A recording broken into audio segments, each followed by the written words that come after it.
लखन भैया एन्काउंटर प्रकरणी प्रदीप शर्मा यांना जन्मठेप।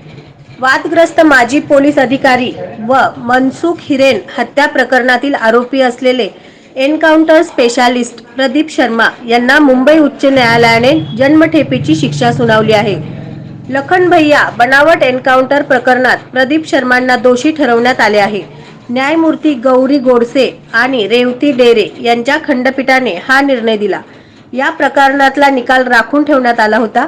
या प्रकरणात एकूण 16 याचिका आल्या होत्या। या प्रकरणी 8 नोव्हेंबर 2023 रोजी निकाल राखून ठेवला होता। आज हा निकाल देण्यात आला। या निकालात 2006 मध्ये झालेल्या लखन भैया बनावट एन्काउंटर प्रकरणात प्रदीप शर्मांना दोषी ठरवण्यात आलं होतं। या प्रकरणात आता त्यांना जन्मठेपेची शिक्षा सुनावण्यात आली आहे। लखन भैया एन्काउंटर प्रकरण काय?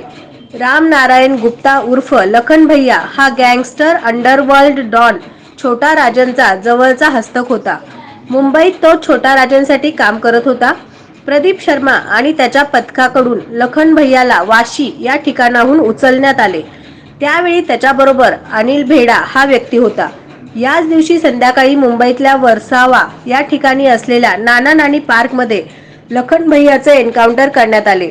2006 मध्ये ही घटना घडली होती। आता या प्रकरणात प्रदीप शर्मांना जन्मठेप सुनावण्यात आली आहे। 2006 मध्ये झालेल्या लखन भैया एन्काउंटर प्रकरणाची चौकशी करण्यात आली होती।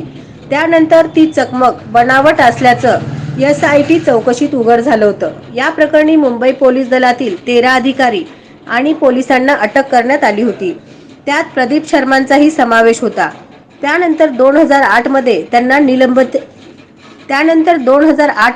त्यांना निलंबितही करण्यात आले होते। नवनवीन बातम्या पाहण्यासाठी SB न्यूज चॅनलला लाईक करा, शेअर करा, सबस्क्राईब करा।